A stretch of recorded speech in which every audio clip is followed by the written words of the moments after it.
주간에 우리가 묵상할 말씀은 노아흐입니다. 노아흐. 노아흐는 노아를 말하는 거예요. 노아.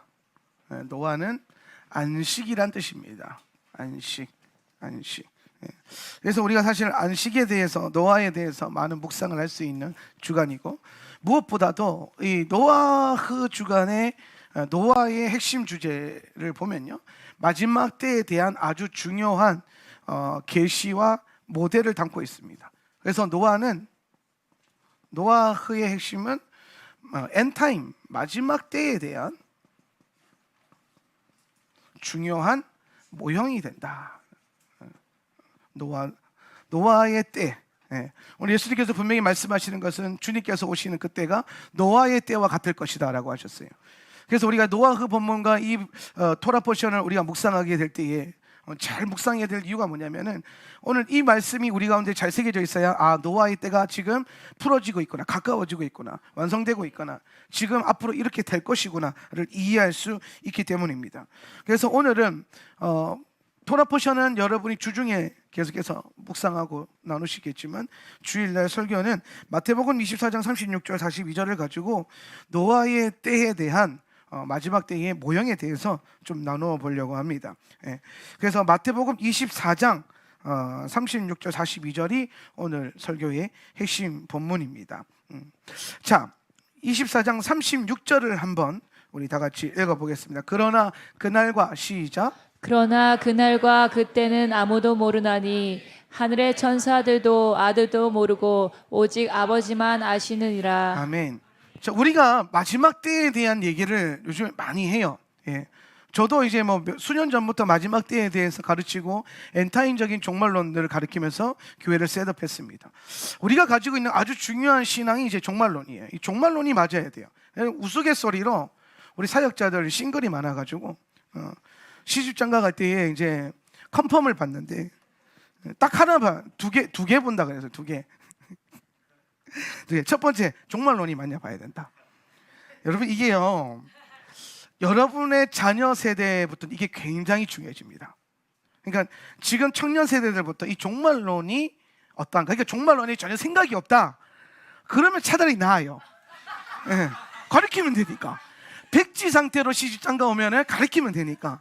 근데 어디 가서 어설프게 배워오는 것들이 있어요. 어설프게 배워가지고, 예를 들어서 제가 하는 말이 있어요.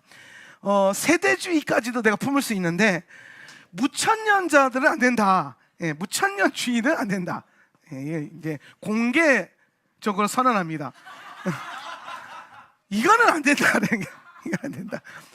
세대주의도 여러 가지 위험 요소가 있을 수 있지만, 이거는 너무나 위험을 떠나서, 저는 항상 그래요. 무천년주의는 무책임주의라고. 무천년주의는 뭐냐면, 이 시대와 주님 오시는 때와 깨어있음의 때와 수많은 성경의 마지막 때 주님 오실 날을 준비하라, 깨어있으라는, 그리고 끝까지 견디라고 하는 수많은 이 믿음의 말씀에 대해서 책임을 지지 않는 거예요. 요한계시록에 나오는 선명하게 드러나는 이 마지막 때에 대한 종말론과 우리를 향한 주님의 메시지에 대해서 책임지지 않겠다. 그래서 어간이 좀 맞잖아요. 무천년, 무책임, 이런 느낌으로. 그래서 제가 우리 사역자들이 어디서 소개팅이 들어오는데요, 어디서 선이 들어오는데요, 봐라, 두 개만 살펴라. 첫 번째, 종말론이 무엇인가 물어봐라.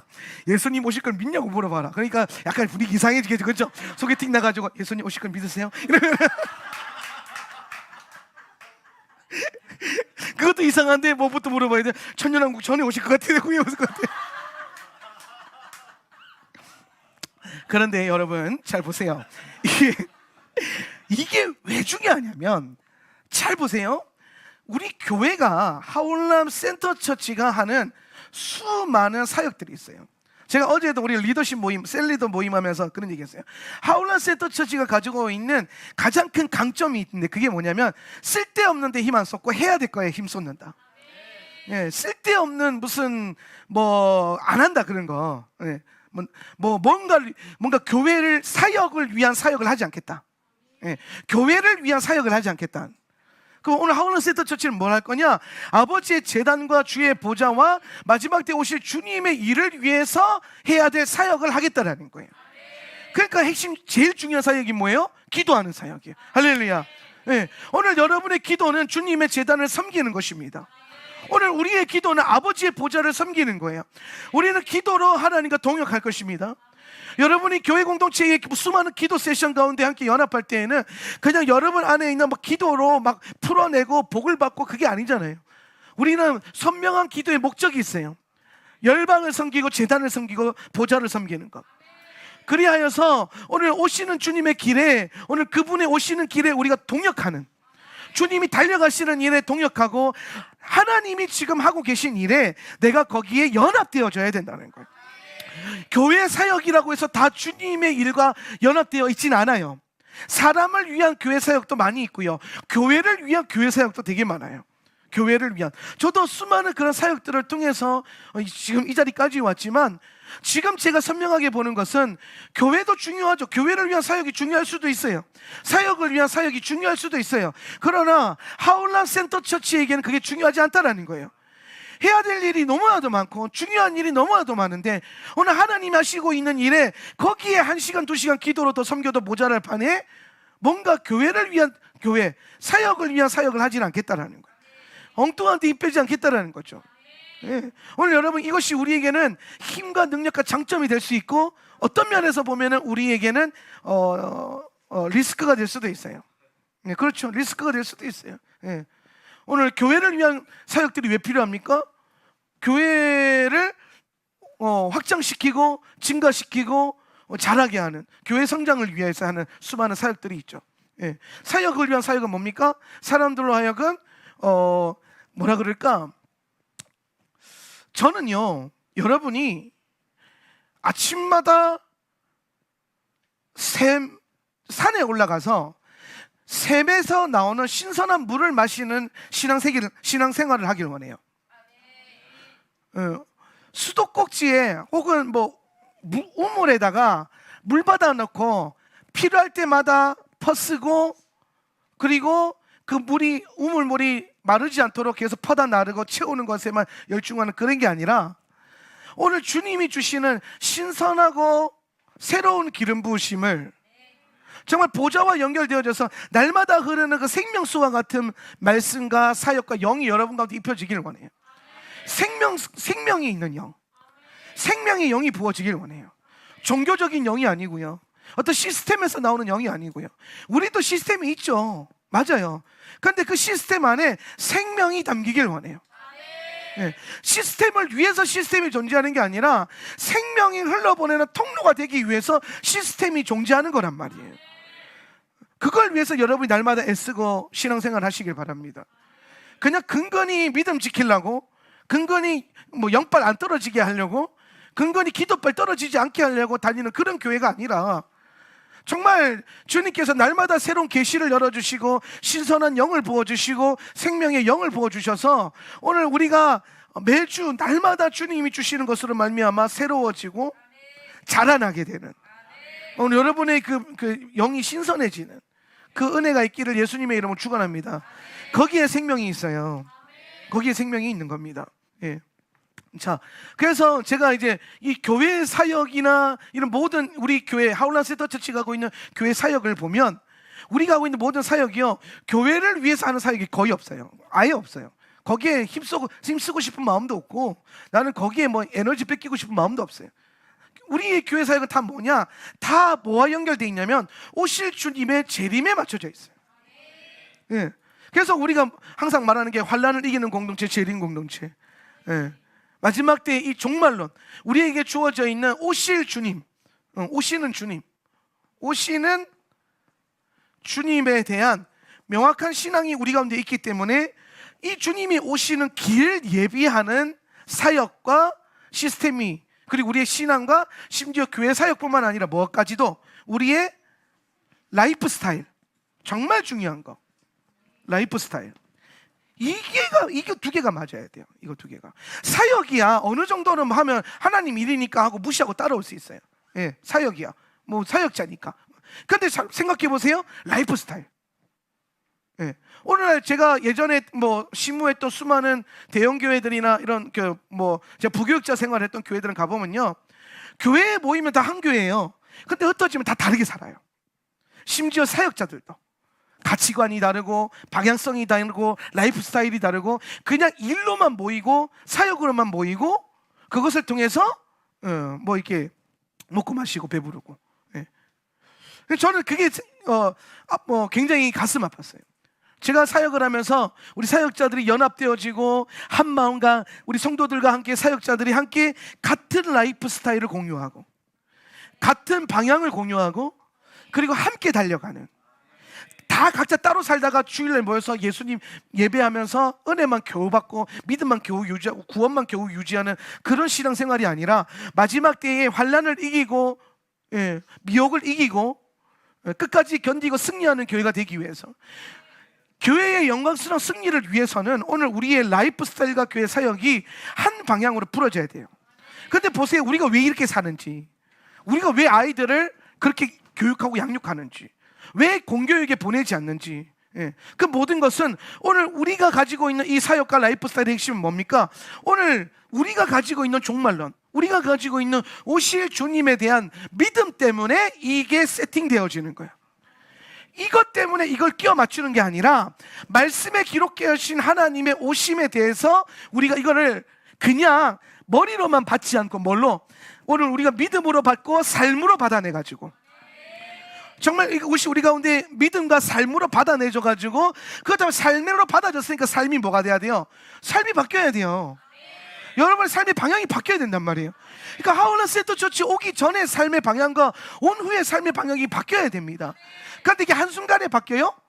한순간에 안 바뀌잖아요. 그래서 3년이 필요한 거예요. 3년쯤 걷다 보면은, 자꾸 듣다 보면은, 아, 그렇구나. 그리고 함께 달려가고 있고 함께 방향을 자꾸 이게 돌려주고 있는 우리 교우들과 선배 성도님들과 그 다음에 목회자들을 만나다 보면요, 아, 이렇게 살아야 되는 거 하면서 바뀌게 되는 거예요. 물론 한 번에 획 바뀌면 좋겠죠. 근데 그런 경우가 잘 없더라고요. 한 번에 획 바뀌었다가 한 번에 획 돌아가더라고. 그러니까 계속 그럴 거예요. 이렇게 갔다가 이게 맞나 싶어 슬쩍 한번 돌아봤다가, 이렇게 가다가 이게 맞나 슬쩍 돌아봤다가, 그나마 다행인 건 아직은 그 로세 때와 같이 않아서 뒤돌아본다고 해서 소금 기둥이 되지는 않아요. 뒤돌아본다고 해서 교회에서 쫓겨나거나 보좌에서 쫓겨나진 않아요. 아직은. 그런데 저는 그 로세 때에 대한 말씀도 좀 다르게 다가와요. 어느 때가 되면 뒤돌아보는 것만으로도 영혼이 빼앗기는 때가 올 수도 있어요.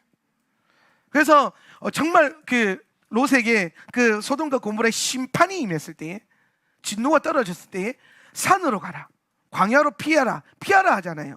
근데 그 피할 때에는, 그때에는요, 돌아봐서는 안 돼요. 돌아보지 않는 훈련이 돼 있어야 돼요. 돌아보지 않는 훈련이 돼 있으면 뭐가 됩니까? 사역과 삶의 방향이 뚜렷해야 돼요. 예수 그리스도, 주님의 보좌, 오실 예수 그리스도, 이게 선명하면은 뭐 다른 거 세상에 밀어둘 거 없고 과거에 밀어둘 것도 없어요. 계속 그것만 보러, 오늘 오실 주님을 바라보면서 표대를 향해서 달려가는, 그게 뭐냐면 우리가 가지고 있는 종말론의 핵심이에요. 그러니까 여러분, 결혼을 하더라도 시집장가 가고, 뭐 아까도 말씀해 보면은 좀 훅 오죠. 갑자기 주님 오시기 전까지는 38절에 보니까 먹고 마시고 장가들 걸고 시집도 가고 있으면서 홍수가 나서 그들을 다 멸하기까지 깨닫지 못하리라. 그냥 일상적으로 살아간다는 거예요.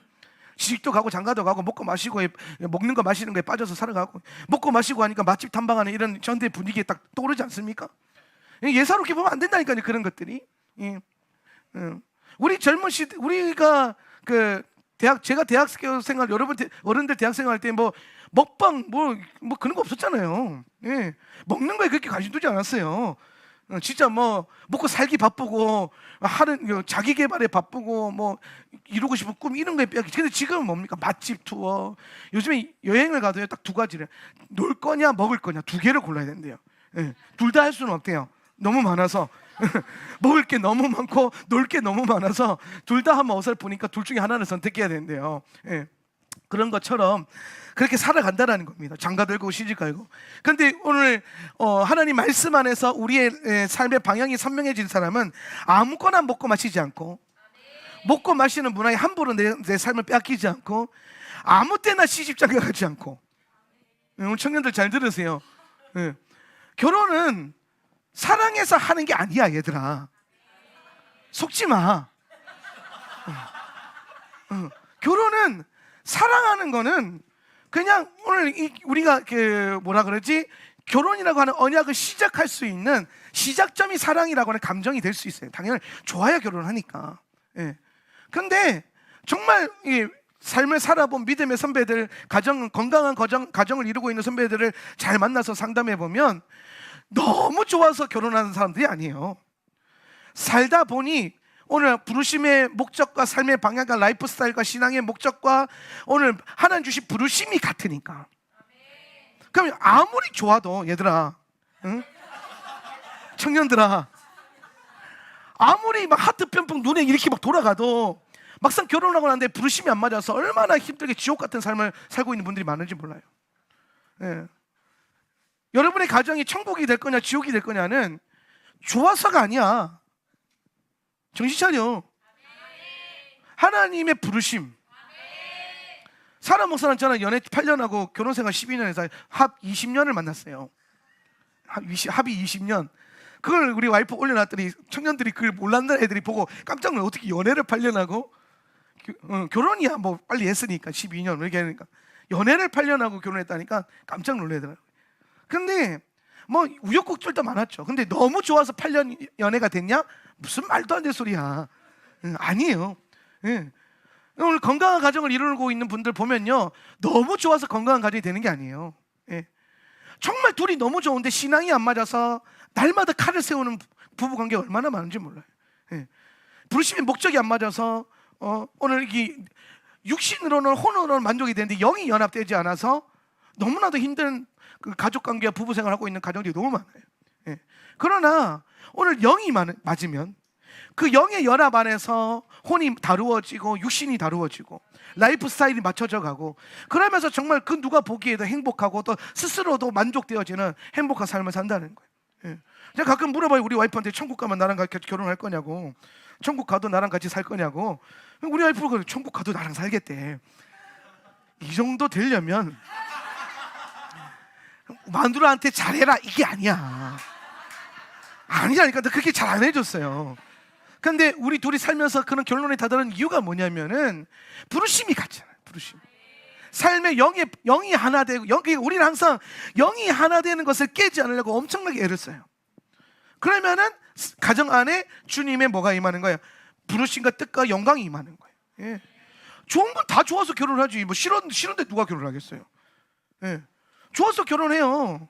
예. 근데 왜 가정이 힘들겠어요? 부부관계가 왜 힘들어지겠어요? 예. 왜 사람들이 이 시대에 결혼 너무나도 좋아서 결혼하는데 너무나도 힘들게 왜 이혼을 할까요? 이런 일들이 왜 일어날까요? 그냥 좋아서 결혼했기 때문이에요. 예. 그러나 여러분이 정말 이 청년 세대들한테 제가 해주고 싶은 말이 뭐냐면 좋은 것은 좋은 건데 부르심이 맞냐는 거예요. 부르심이. 무엇으로 부르심을 할 수 있느냐? 정말로 어디로? 아니 생각을 해봐요. 우리는 오실 주님에 대한 부르심이 확신이 있어가지고 아기를 낳으면은 일반 공교육 보내지 않고 대안학교 보내고 홈스쿨하고 하고 있단 말이에요. 영과 신앙을 우선으로 해서 국영수를 우선으로 하지 않고 신구약을 우선으로 해서 동의하면 아멘. 근데 여러분 남편이 정말로 무천년이야. 그러면은 대안학교 다닐 이유가 있어 없어요? 없어. 대안학교 무천년주의자는요 대안학교 가면요 망한 거예요. 왜? 아니 무천년주의 뭐 지금 하나님 나라가 임했고 지금 천년왕국이고 지금 킹덤이니까 지금 세상의 왕노릇해야 되고 지금 세상의 머리가 돼야 되고 지금 세상 사람들보다 잘 나가야 되고 머리가 될지언정 꼬리가 되지 않게 하시고 이 기도가 무천년주의란 말이야. 그렇게 되어야 되는데 대안학교 가고 신앙을 우선으로 하고 국어 영어 수학은 좀 나중에 가르치고 그래 버리면은 이게 안 맞는 거야. 라이프 스타일도 안 맞고 교육관도 안 맞고 신앙관도 안 맞죠. 니네 교회는 왜 그렇게 시끄럽게 기도해? 왜 맨날 첫날 예배 드려? 교회는 원래 일주일에 한 번만 가는 거 아니야? 그런 시대가 지금 와 있는데 맨날 첫날 모이는 교회, 모이면 기도하는 교회, 말씀 보는 교회, 말씀 보다 못해 맨날 첫날 쓰라고 하는 교회, 어느 날 날짜 잘못 겹치면 읽는 거나 쓰는 거나 같이 해야 되는 교회, 1년에 40일은 작정 기도해야 되고 뭐 이렇게 피곤한 게 많냐는 거예요. 뭐가 급성스럽게 믿냐는 거예요. 그치, 극성스럽죠. 응. 극성스러워요. 극성스러운 목사를 만났고 극성스러운 교회를 만났어요. 근데 왜 여러분은 극성스럽게 신앙생활을 합니까? 오실 주님에 대한 믿음이 있어서 그런 거 아니에요? 그게 좋아서 다니는 분들 없을 거 아니에요. 똑같이 구원받고 똑같이 살아가고 똑같은 종말론 안에서 극성스럽게 믿어도 똑같이 상급받고 똑같이 구원받고 똑같이 이기고, 대충대충 해도 설렁설렁 믿어도 구원받고 상급받고 이긴다면 나도 이거 하겠다. 응. 나도 이거 하겠다. 솔직히 말해서 안 그래요? 나도 이거 하게요. 똑같이 결과가 똑같다면. 근데 결과가 다르고 과정이 다르고. 오늘 우리가 또 주님 오시는 그날의 상급들이 다르고. 예. 그리고 우리가 잠시 잠깐의 힘듦이 아니라 영원이라고 하는 시간을 우리가 들어가게 될 텐데, 영원의 포지션이 달라지는데, 예. 다른 거 없어요. 저는 열심히 주님 섬겨서 예수님 가까이에서 영원을 누리고 싶어. 여러분, 천국 가서 뭐 좋은 집, 뭐 벽돌 한 장 더 올라갑니다, 그런 번영복음 있잖아요. 그거 진짜 쓸데없는 게, 천국 가서 예수님 저 멀리 떨어져 있는 한 500km 떨어져 있는 집에서 호화로운 저택 짓고 살래? 아니면 주의 보좌 앞에 천막 짓고 살래? 여기서 아멘에 따라서 라이프 스타일이 결정되고 사역이 결정되는 거야. 예. 여기서 신부의 영과 영이 살아있는 사람들과 육이 살아있는 사람들, 여기서 딱 결정. 나는 그냥 천국 가서 그냥 멋진 집에서, 예수님 좀 멀리 있더라도 거기서 살고 싶어요. 그렇게 살 수도 있지 뭐. 근데 나는 그렇게 싫어요. 다윗이 왜 그 좋은 왕국 놔두고 다윗의 장막 그 천막 쪼가리에서 하루를 지내는 게 더 좋다라고 고백하면서 거기 있었겠습니까? 주의 보좌의 영광과 주의 아름다움에 대한 신뢰와 믿음과 감격이 있었기 때문에, 그 가치를 알고 있었기 때문에. 그럼 오늘 우리의 종말론과 우리의 신앙과 우리의 라이프 스타일의 이 모든 게 방향성에 이 종말론이라고 하는 것이 왜 간섭하냐면, 이것이 우리의 가치이고 믿음의 고백이기 때문이에요. 예. 무천년주의자들이 말하는 오실 주님과 천년왕국 그냥 상징일 뿐이다, 천년왕국 이런 거 없다, 없을 무잖아요. 없다. 계시록에 나오는 그런 거 다 없다. 아니, 쓴 사람이 있고 본 사람이 있다는데 왜 자꾸 없다고 하는지 모르겠어요. 보고 정신 차리라고 쓴 게 요한계시록인데 왜 보고 없다 하는지 모르겠어. 난 진짜 이해가 안 돼요. 여러분, 본 사람이 있어요. 할렐루야. 예. 봤어요? 못 봤잖아. 그럼 본 사람이라도 믿어야 될 거 아니에요. 내가 본 것과 보고 있는 것과 앞으로 볼 것에 대하여 써노라. 예. 동의하시면 아멘. 예. 그래서 우리가 앞으로 신앙생활하고 결혼하고 뭐 이렇게 교회 들어오고 나가고 다 뭐가 중요하냐면 종말론이 중요해요. 종말론이 맞아야 돼요. 예.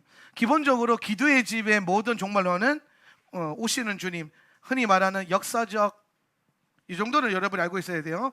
역사적 전천년주의 종말론을 갖고 있어요. 역사적 전천년.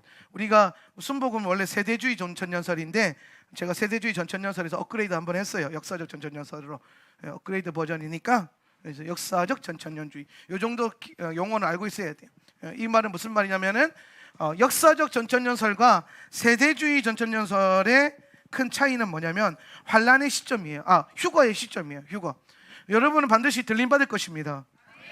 우리는 들림받아서 주님의 영광 위에 그 공중에 올라가서 주의 보좌를 누리게 될 것인데, 그 휴거의 시점이 환란 통과하면서냐 환란 전이냐, 그 차이예요. 역사주의와 세대주의가. 예.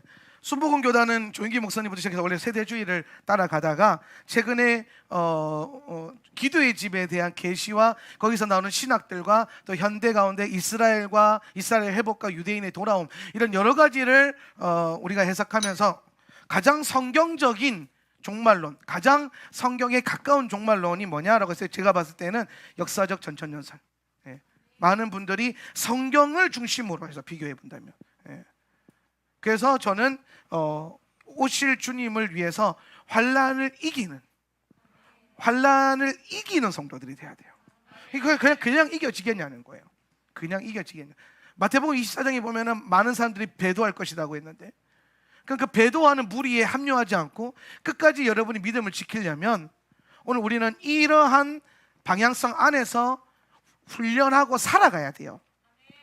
이전에는 신앙생활과 내 라이프 스타일이 어느 정도 분리돼 있어도 크게 문제가 없었어요. 솔직히 말해서 한 15년 전쯤, 20년 전쯤에 신앙생활 할 때는 그게 그렇게 큰 문제가 없었어요. 예. 그런데 이제 앞으로 여러분이 마주하는 세상은요, 신앙과 생활이 밀접하게 연결이 됩니다. 예. 이게 굉장히 중요하게 연결돼 있어요. 예. 오늘 우리 코로나라고 하는 현 시대의 라이프 스타일과 예배가 확실하게 영향을 주고 있죠, 그죠? 예. 코로나의 단계에 따라서 예배 드려지는 볼륨이 조절된다라는 거는 이건 진짜 원래 있을 수도 없는 일인데 그렇게 되고 있다라는 거는 이거 지금 엄청난 시대를 여러분이 살고 있고 이것 자체만으로도 여러분이 깨어 있어야 돼요. 예.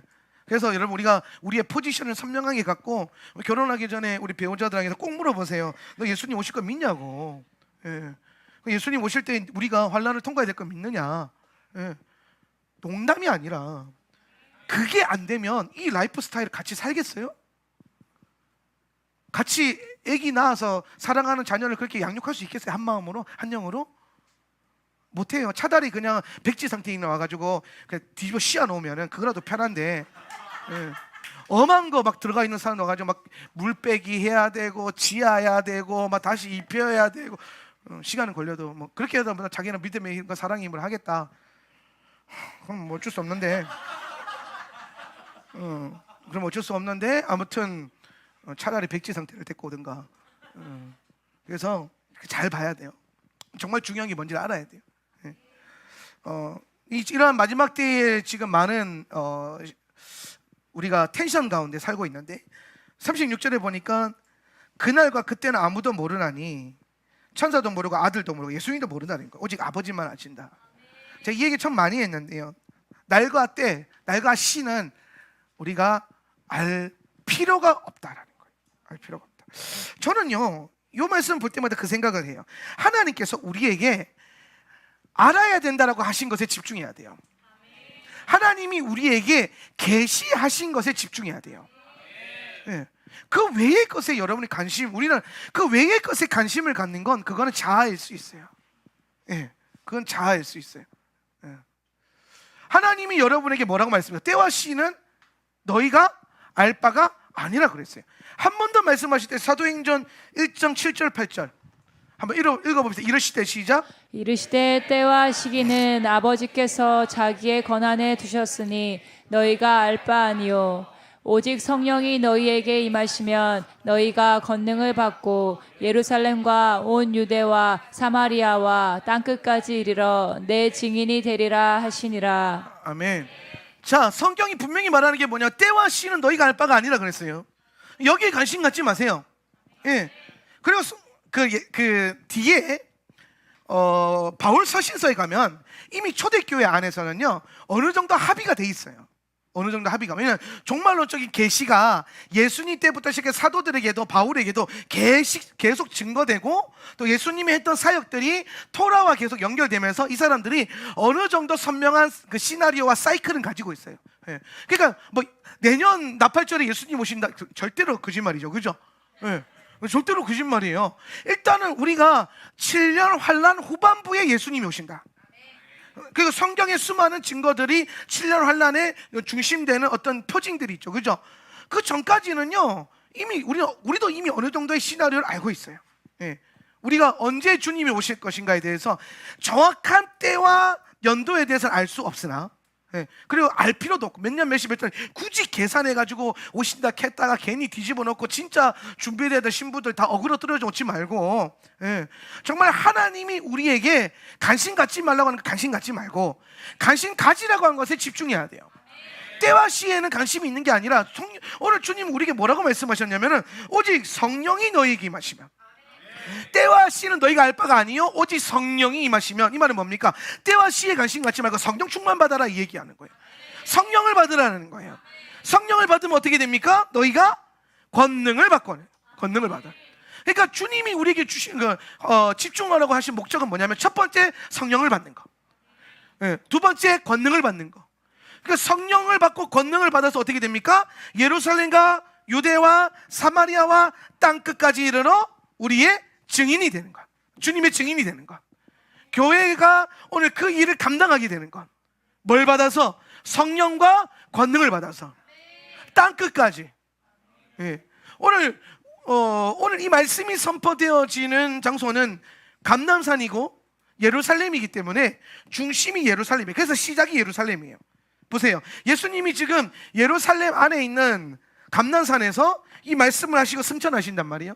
그러니까 너희는 성령 받고 권능 받아서 이 예루살렘과 그다음에 뭐예요? 이스라엘이죠. 온 유대와 그다음에 어디예요? 사마리아, 유대 밖에, 이스라엘 밖에 있는 나라들.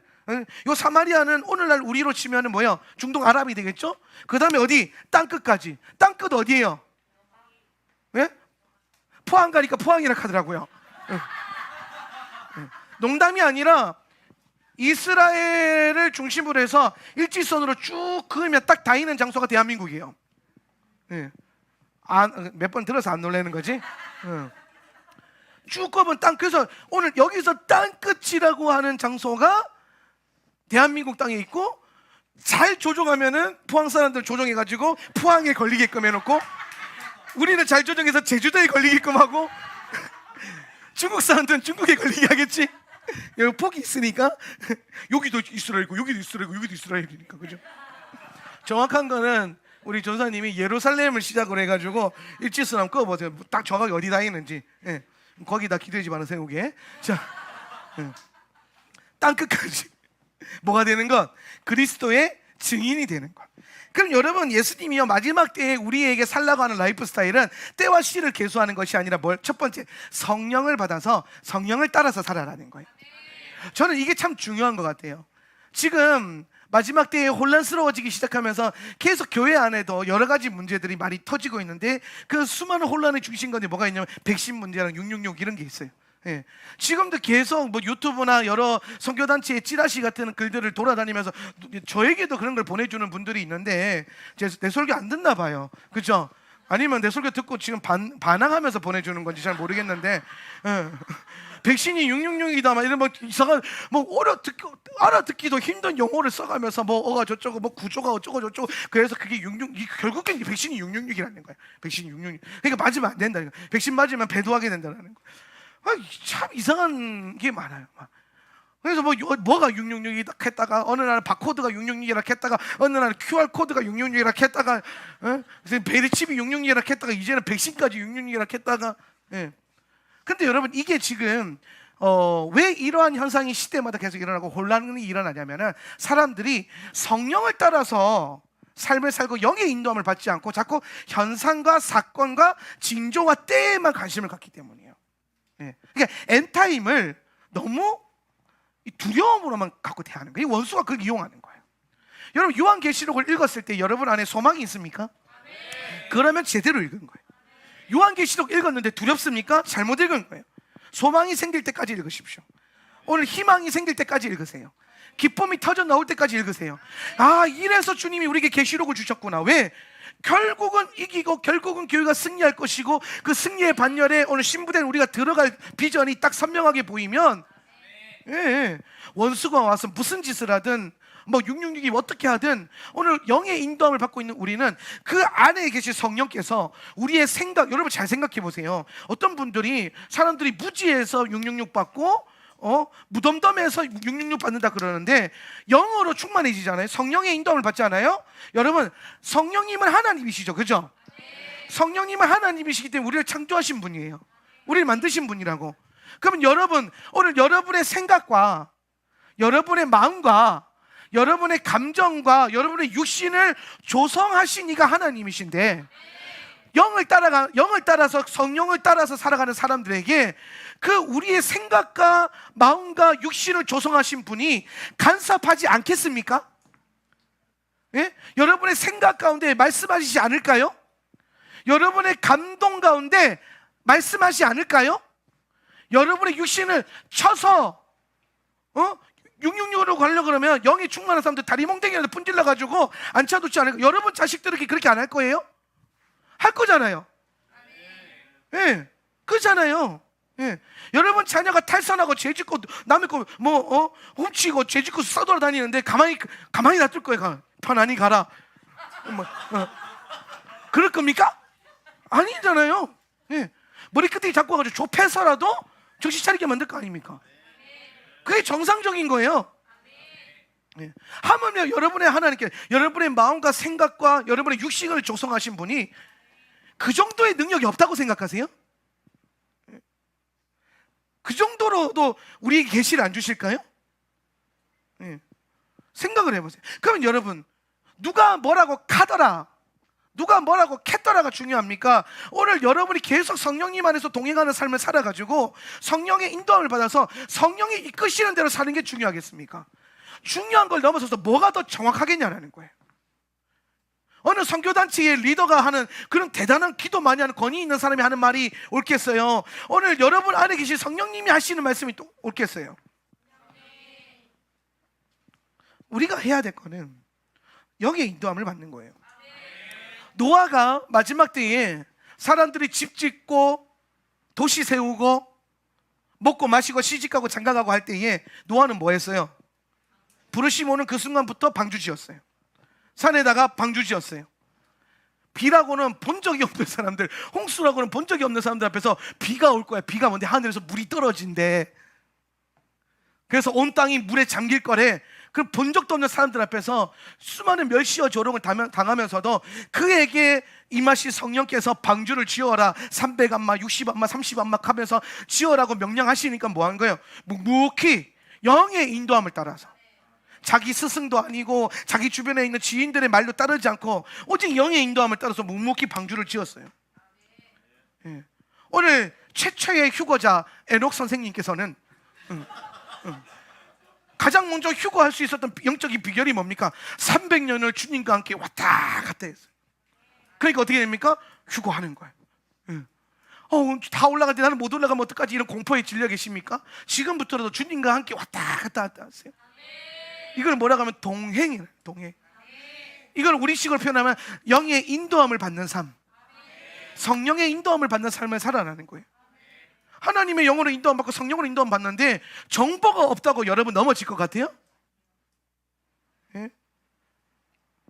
지식의 말씀이라는 은사가 있어요. 지식의 말씀이라고 하는 은사는 뭐냐면 내가 학습한 정보와 지식이 아니라 영이 내게 주시는 정보와 지식으로 알게 되는 것들. 이게 성령의 역사 중에 하나예요. 대단한 의학적 지식이나 대단한 과학적 지식을 몰라도 오늘 영의 인도함을 받으면 그 영이 여러분의 생각을 주장할 거고 마음을 인도하실 겁니다. 오늘 여러분 정말 중요한 거는 성령이 우리 가운데 임하시는 거고 권능을 받아서 증인된 삶에 집중하는 거지 뭐가 100신이냐 뭐가 666이냐 중요는 하죠. 안 중요하다는 게 아니에요. 근데 그것보다 더 중요한 게 있다는 거예요. 그러니까 자꾸 헷갈리는 거예요. 그러니까 계속 유튜브에 떠도는 수많은 찌라시들과 글들만 보면 갑자기 막 어느 날은 막 옛날에 누구냐 스피카 순가 뭐 하여튼 그 유튜브 하나 있죠. 뭐 그 사람이 뭐 모든 유대인들은 뭐 반유대주의적인 글을 올렸잖아요. 뭐 모든 유대인들은 뭐 자칭 유대인들이고 막 그러면서 뭐 유대인 사역하는 사람들은 다 속고 있는 거고. 근데 그런 그 희한한 건요. 사람들이 그렇게 뜨겁게 이스라엘을 위해서 밤낮으로 기도하고 울며 기도하면서 그 영상 하나 보고 막 흔들린대요. 영상 하나 보고 미혹이죠, 미혹. 분명히 말씀에 증거된 계시에 따라서 이스라엘의 회복과 그걸 놓고 막 기도하던 사람들이 영상 하나 보고 흔들리는 거예요. 왜? 오늘 그 안에 영의 인도함이 없는 거예요. 영의 인도함. 사역도 마찬가지고 삶도 마찬가지고 여러분 안에 역사하시는 성령의 인도함을 받아요. 물론 우리는 각자 훈련받은 분량이 다르고 각자 영적인 어떤 기름 부음의 그 척도가 다를 수 있습니다. 그래서 하나님께서 뭘 주셨냐면 공동체를 주신 거예요. 함께 기도하고 함께 하나님의 음성 듣고 함께 존중하면서 오늘 주의 길을 걸어가라고. 무엇보다도 여러분에게 설교하고 메시지를 나누고 교회의 방향을 함께 주님의 음성을 듣고 방향을 지어가고 있는 저를 위해서 많이 기도해 주셔야 돼요. 내가 항상 하는 말이 있지만은 우리 목사님이 어떻다 저떻다는 여러분의 기도로 결정되는 거예요. 여러분 얼굴에 침 뱉기예요. 우리 목사님 다 좋은데 이건 별로야. 그럼 여러분이 그거 기도 안 해서 그래요. 기도했었어 봐. 내가 벌써 바뀌었지. 아니, 나를 내 생각과 마음과 육신을 조성하신 이가 하나님이신데 맨날 진짜 기도 안 하고 뒤에서 욕만 하고 있으니까 안 바뀌는 거예요. 기도하세요. 그러면 내 생각과 마음과 육신을 조성하신 주님께서 그렇게 목사님 이렇게 살이 찐 것 같아. 기도하라니까. 걱정하지 말고. 그러면 내 마음과 생각과 육신을 조성하시는 분이 이렇게 슬림하게 만들어주시지 않겠어요? 그래서 기도 응답도 좀 경험하고 그래야지. 원리를 아시겠나요? 아니 그렇잖아요. 그래요 진짜. 우리는 진짜 하나님에 대한 신뢰가 있어야 돼요. 우리를 조성하시고 창조하신 하나님과 그 하나님의 능력에 대한 신뢰를 갖고 기도해야 돼요. 예. 근데 어느 순간 우리가 신뢰하지 않고 기도하지 않고 신뢰하지 않고 기도하지 않으니까 뭐합니까? 불평하고 불만하고 남욕하기 바쁘고. 예. 그러니까 성장이 없죠. 서로 성장이 없어요. 변화가 없어요. 보호됨이 없어요. 그러나 이 공동체가 서로 기도하고 중보할 때 서로의 연약함과 부끄러움이 사실 안 보이고 귀함이 보이면 더 좋겠지만 우리의 눈은 한쪽은 선하나 한쪽은 악하잖아요. 예. 둘 다 선하면 참 좋겠는데 그 과정 가운데 있잖아요. 좀 시력이 돌아오는 과정 가운데 있잖아요. 예. 원래 우리는 다 소경이었는데 시경이 좀 돌아오고 있잖아요. 하나님의 존귀함을 보도록. 세상 것은 그렇게 잘 보는데 하나님의 영은 잘 안 보이잖아요. 예. 근데 돌아오고 있잖아요. 할렐루야. 눈이 좀 밝아지고 계시지 않습니까? 눈이 좀 밝아지는 것 같니? 그럴 때는 아멘 하는 거야. 알겠어? 예, 그렇지. 눈이 좀 밝아지잖아요. 점점. 예. 그러면서 하나님의 인도를 받는 거예요. 예. 오늘 노아는요, 창세기 6장 9절에 보니까 오늘 토라 본문에 보니까 노아는 하나님과 함께 스스로 왔다 갔다 했다. 이게 뭡니까? 하나님과 동행하는 삶을 살았다. 하나님과 동행하는 삶을 살았다는 것이 무엇입니까? 성령의 인도함을 받았다는 거예요. 성령 충만 받았다는 거죠. 여러분이 오늘도 구하고 내일도 구하고 지금도 구해야 될 단 한 가지는 뭐냐면 성령님 내 안에 역사하여 주시옵소서. 성령님 나를 인도하여 주시옵소서. 내 문제점 해결해 주시고 우리 아들 좀 바꿔주시고 우리 남편 바꿔주시고 이게 아니에요. 성령님 내게 먼저 임하십시오. 성령이 임하시면 어떻게 합니까? 성령님 내가 무엇을 해서 기도할까요? 무엇을 해서 중보할까요? 형제 자매의 어떤 연약함이 보인다면 이거 기도하라고 보여주시는 거군요. 기도할 때에 또 변화되고 잘하는 거 볼 때에 기도 응답을 하셨군요. 기도하니까 되는군요. 그러면서 교회가 견고해져 가고 여러분의 신앙이 자라게 되는 거예요. 그래서 우리가 노아가 주님 앞에서 계속 왔다 갔다 하면서 동행했던 것처럼 여러분도 성령을 받아서 주님과 동행하시기를 축복합니다. 노아의 때에 주님이 오신다. 마태복음 24장 37절에 보면은 24장 30 노아의 때와 같이 인자의 임함도 그러하리라. 예수님이 오시는 날엔 노아의 때와 같이 될 것이다. 노아의 때의 가장 큰 특징은 뭐냐면요, 12절 토라 포션 본문 12절 그리고 하나님께서 시작 그리고 하나님께서 땅을 보셨다. 그리고 보라, 그것은 부패되었다. 왜냐하면 모든 육체가 땅 위에서 자기의 길을 부패시켰기 때문이었었다. 아멘. 오늘 토라 포션 본문을 통해서 노아의 때가 가지고 있는 중요한 특징이 하나 있어요. 그게 뭐냐면 바로 부패되었다라는 거예요. 부패되었다. 이게 히브리어로는 뭐라고 되어 있냐면요, 샤하트라고 되어 있어요. 샤하트. 예, 샤하트. 샤하트는 무슨 뜻이냐면은 그냥 이 부패됐다라는 게 제가 언어를 좀 충분하게 보니까 뭐라고 되어 있냐면 어떤 원형이 있잖아요. 원형. 그러니까 이 원형이라고 한 것은 뭐냐면 하나님이 창조하신 원형, 창조적 목적, 하나님의 형상, 하나님의 어떤 형상이 있는 이 피조물이 요게요 뭐가 된 거냐면 손상된 거예요. 손상된 거예요. 예. 그게 부패예요. 이해되시죠?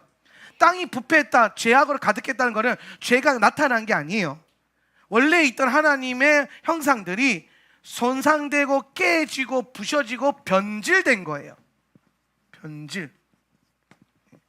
원래 하나님께서 주셨던 창조적 목적을 잃어버린 거예요. 창조적 목적, 하나님의 형상을 잃어버린 겁니다. 예. 그러면 여러분 우리 사도행전에도 그렇고 마지막 때에 만물의 회복이라는 게 있어요. 개념. 이 만물의 회복 개념. 만물을 누가 회복시켜요? 만물을 누가 회복시켜요? 그치, 하나님의 아들들이.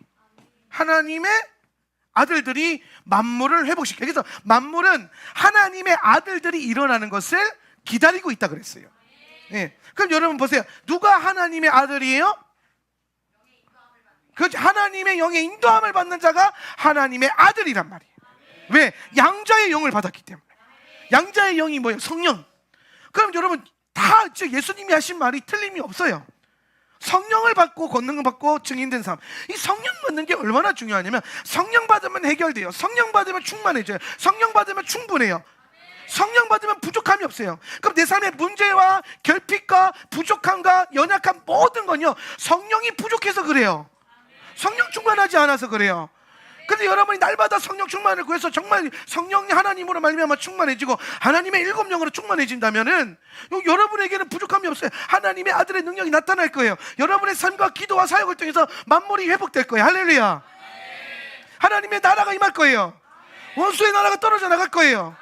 여러분 삶에 있는 모든 귀신의 모든 그 저주와 모든 마귀의 계계가 파쇄될 거예요. 여러분 자녀를 묶고 있던 모든 원수의 사슬들이 끊어집니다. 뭐만 한다면, 성령의 인도함을 받는다면, 성령 충만하다면 마지막 때는 성령의 인도함으로 이겨내는 거예요. 성령 충만한 교회가 되시길 축복합니다. 그래서 샤하트라는 게 뭐냐면은 이 영의 인도함을 못 받아가지고 다 깨진 상태, 다 깨진 상태, 부패한 상태라는 거예요. 예. 그런데 뭐가 부패했다 그랬습니까? 12절에 보니까 육체가 부패했다. 모든 육체가 땅 위에서 자기 길을 부패시켰다. 육체. 네. 자, 여기서 좀 중요한 원리가 하나 있어서 이것만 가르치고 마무리할게요. 예. 자, 보세요. 12절에 보니까 모든 육체가 부패했어요. 그죠? 육체가 부패하니까 13절 그리고 하나님께서 시작. 그리고 하나님께서 노아에게 말씀하셨다. 내 앞에서 모든 육체의 끝이 올 것이다. 왜냐하면 땅은 그들로 인해서 폭력으로 가득 차 있기 때문이다. 그리고 나를 보라. 내가 그들을 땅과 함께 멸망시키겠다. 아멘. 자, 보세요. 12절에 모든 육체가 부패했기 때문에 하나님께서 뭐라고 하냐면 육체의 끝이 온대요. 육체의 끝. 이게 뭐냐면 홍수 심판이에요. 예. 그러니까 여러분 홍수 심판의 목적은 뭡니까? 육체를 끝내는 거예요. 육체로 세워지고 육으로 세워진 걸 다 뭐예요? 덮어버리는 거예요. 끝내버리는 거예요. 그래서 다시 뭐를 시작합니까? 하나님이 영으로 다시 시작하는 거예요. 예. 자, 이해되시나요? 그러면은 여러분 마지막 때에 오는 계시록의 심판 있죠. 계시록의 심판. 계시록에 나오는 심판. 요거는 불모 심판이죠.